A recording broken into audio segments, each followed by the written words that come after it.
Are you in the market for a lightweight, low-cost electric bike conversion kit? Well, if you are, then keep on watching.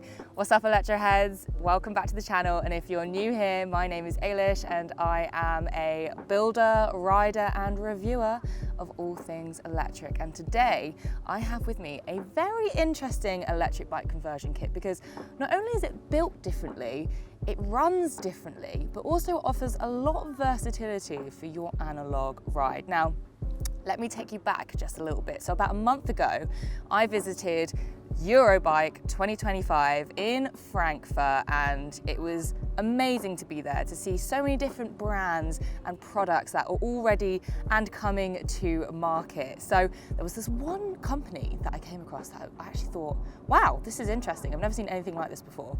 And that is the e-bike conversion kit company, Kamingo. So they have developed this motor right here, a whole kit in fact, that just straps onto your bike. Even I was able to fit it myself. And today, I'm going to tell you all about it. Before I get into it, I want to make it clear that this kit is in its prototype phase and improvements will be made for the final version coming very soon. But I must say, it was so easy and quick to fit compared to other conversion kits. When you break it down, the Kamingo kit is made up of three main components: a handlebar-mounted controller, a rear friction assist motor, and a bottle cage mounted EV grade battery. Together they work as one system to create that electric assist. The rear friction motor clips onto the bike frame and raises and lowers with its robotic arm, turning the back wheel to provide the electric assistance. This isn't the first plug and play style conversion kit. Others like Clip, for example, are in the market. However, they're pretty oversized and they do draw the eye. Kamingo is very neat and compact thanks to the battery being separate, and even the battery is pretty inconspicuous as it looks like a water bottle. The battery is 266 watt hours, is of an EV grade, and Kamingo claims can deliver up to 55 miles or 90 kilometers of range on one charge. I'll of course be letting you know what I find with my own range test a little bit later. The battery and motor alone weigh in at just 2.3 kilograms, which is unbelievable when you think about an electric bike itself, how much they weigh, particularly the cheaper ones, because they're usually using bigger parts and heavier materials to cut down on costs. It can weigh in at a much heftier weight. I'm talking, plus 20 kilograms. 2.3 kilograms for just the motor and the battery on an analog bike like this one behind me, which I think weighs about 10 kilograms, maybe a little bit less.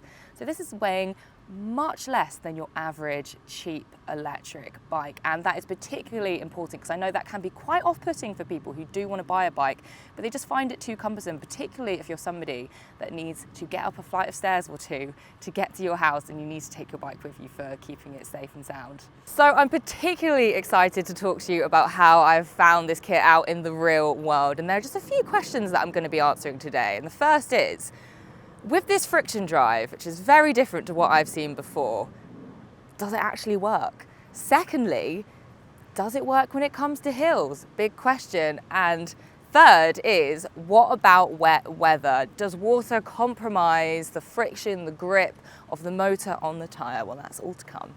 First, let's get this built. Inside the box, you get a number of components, including the motor, display, and battery, which I put on charge straight away, and I love magnetic connector. I'll admit, it took me 2 attempts to fit the Kamingo kit, but that is my own fault because this first bike I wanted to convert sadly wasn't quite right. You're going to need a triangular seat stay for the motor to attach for starters, which this bike did have, but this brake wire, which is very important, got in the way. Also, the bullhorn handlebars were not the one. Kamingo currently only offers one size for the controller, so that's something they'll need to work on, as handlebars do come in all shapes and sizes. But good news, Kamingo has let me know that this current controller size is temporary, so keep your eyes peeled for options down the line.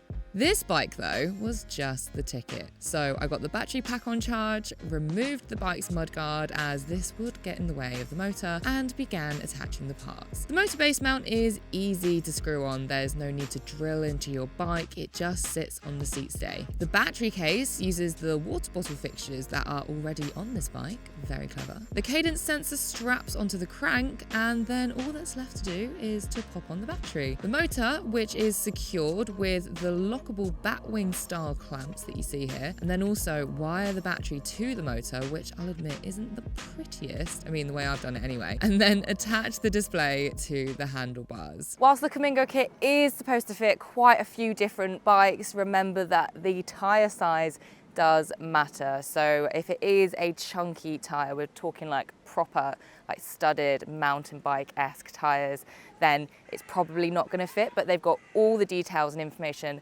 on their website and on their Kickstarter as well, where you can see a good breakdown of what does and doesn't work. A whole selection of brakes are fine. There are a few that you should avoid. However, disc brakes are recommended to be the best to go with the Kamingo kit.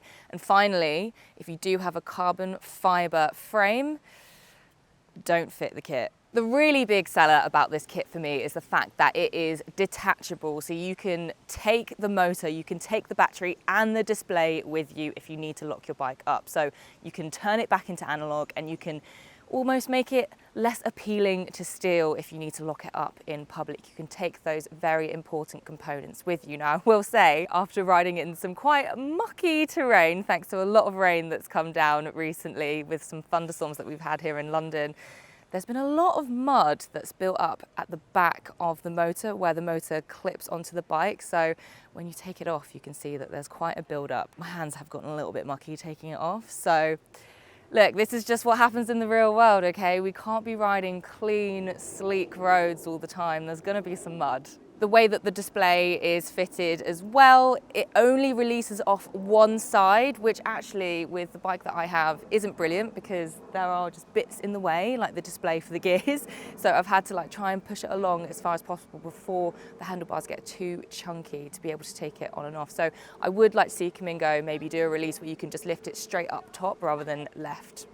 But what's also cool with the battery, not only is it removable and you can take it with you, but you can also use it as a power bank. So there's a USB-C connection where you can pop your cable in and maybe even charge up your display or your cadence sensor.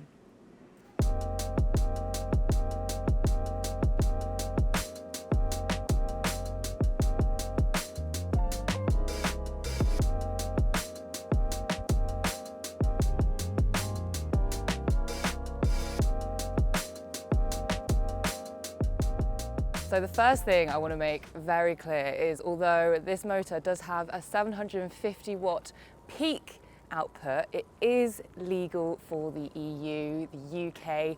It is a continuous 250 watt motor that can get up to 750 watts to give you a bit of boost. So I have been giving the Kamingo kit a good test ride and I have some thoughts. Now, before I go into it, I just want to quickly go over what settings and assist modes that you have available. So first and foremost, you have the non-electric mode. So you can release the motor from the tyre, it moves up like a robotic arm, and you can ride your bike like a normal analog bike.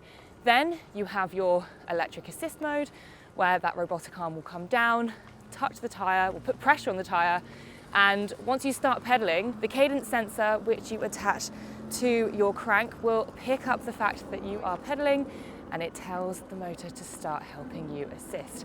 And then there is the third mode, which is boost mode. So this is for throttle assist alone. So that means that if you live in the EU, if you're in the UK like me, then unfortunately you're not able to use that third mode, but you can use that if you of course live somewhere like America where throttles are legal and allowed. So the way you get that is by setting up your location in the Kamingo app. You tell it where you are located and it will allow you to use the bike as is legal in your country. When you have a standing start, it's not like this big boost of power that you get.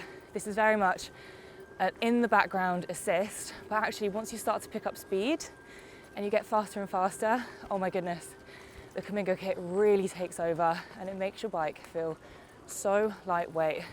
It's made a difference, that's for sure. And I have to say, I don't know if you can hear, but I'm quite congested. I've got a summer cold. And just having a little bit of assist, even just going at these lower speeds, It's just helping me not feel completely wiped. A few other cool pointers I'd like to mention is the fact that this kit has regenerative braking. That's quite rare to find with an electric bike. If you don't know what that means, say if you're going down a hill or you're braking, the motor will capture the kinetic energy produced and use it to charge the battery and maximize your range. Very cool. It's also got tilt protection, so in the unfortunate case that you topple over, the motor will cut the power when it goes over 45 degrees. It's time for the hill test. I know you've been waiting for this one, and I've chosen my usual incline that I like to come to test my electric bikes. So let's see how this fares. I will say, when I've ridden some slightly smaller inclines, there's been not as much assist as I'd hoped for. I mean, not that it's going to get any better on a steeper hill, but anyway, it's time to show you. So this is the steepest I've done yet. Let's do it and get the gearing right. Go up the hill. We start to climb, shift the gears, and it's taking the weight off for sure. It's making the climb easier. It's making it much easier than what it would be if I was not using the Kamingo kit and just using this analog bike alone. I'm gonna shift down a gear as it gets even steeper. I mean, this is telling me I'm doing 12 kilometers an hour. And whilst there's still effort going through the legs, it just takes a little bit of that weight off. It's not as torquey and not as punchy as I would like it to be, but I think that just does come down to the fact that this is a motor that is pushing your tyre along from the outside. Kamingo has told me that they will be updating their kit to have a torque sensor instead of the cadence-based sensor currently installed, which should give a faster response and better climbing support. So overall, there is assist there, but of course the performance will vary depending on rider weight and the incline you take on. By the way, guys, if you are finding this video at all useful, please hit that like button and hit subscribe as well, because you don't want to miss out on all this electric bike content in the future. Oh no. So the hill test is complete, but how does the kit fare in wet weather? Well, I accidentally found out. Just had a very brief downpour of rain on my cycle home, and I am absolutely covered in water, not just from the rain, but because of course you're gonna need a mud guard with Kamingo. One thing I will say as well, obviously we want to know, how does it really fare when it comes to wet weather? And I think the belt's slipping. I mean, the display was telling me at points that I was going at about 43 kilometers an hour, which is not the case. So I think there's been some slippage whilst I'm riding. That said, it still assists, it still does the job. It also makes a heck of a squeak as well, as it's trying to keep that friction against the tyre. So it's usable, it's workable, it is just a little bit slippy. Kamingo has responded to this to say that the slippage issues have been resolved. This rubber tyre setup is a prototype, and with the final tread set, it works much better. On this trip alone, I cycled around 15 miles in total, and I halved the battery's range, so I'd say I'd be able to get around 25 miles on one charge. Now, yes, that is less than what Kamingo claims, and they've told me that this is down to their prototype cadence algorithm, which is being replaced. So I've been assured that the range capabilities should improve for the final version. So now that I've spent some time with the kit, I think there's definitely some points that I want to share with you guys. Now, as we all know, you can't have a mud guard, a standard mud guard anyway, when you've got the motor fitted. So Kamingo do offer their own mud guard, which of course will be an additional cost, but that does mean that you're going to be able to ride it in wet weather and not get splashes up your bum and your back, and also not splashing other people as well, which is really important. One other thing that I did notice as well is that there are, of course, because this is mainly wireless, there are a lot of components that need to be kept charged up. So you need to obviously charge up the battery, you need to charge up the display, the cadence sensor, and also, no, that's everything. That's everything. But that is something that you do need to stay on top of. For example, the display, I would like to see it have a bit more battery life. I haven't been able to see there be a on-off button for the cadence sensor actually. So they seem to be continuously running. So I would like to be able to turn those off, particularly overnight when I'm not using them, so they're not just using energy. So that is something that I would like to see changed. Well, good news, Kamingo has heard me and will be supplying a display with a power button and will last up to 2 weeks per charge, so no need for frequent charging. Also, it's worth noting that Kamingo do offer 2 years of warranty. You can pay a little bit more to get 3 years, but yeah, that's good. There's a reason why Kamingo have already done so well with their Kickstarter, and there is just a little bit of time left to be able to jump onto their early bird offer. If you would like to purchase one of these kits, you can get a really nice price with their Kickstarter deal. So make sure to head on over to their website. I'll make sure to drop a link down below and you'll be able to bag yourself a bit of a steal. But guys, let me know what you think down in the comments. Have you been persuaded to get a Kamingo kit? Is there anything where you're thinking, that's just not right for me? Let's get your thoughts and your feedback. I would love to hear from you. But anyway, that is enough from me. I'm gonna get myself back home, gonna have a cup of tea, and I will see you for the next one. Ciao.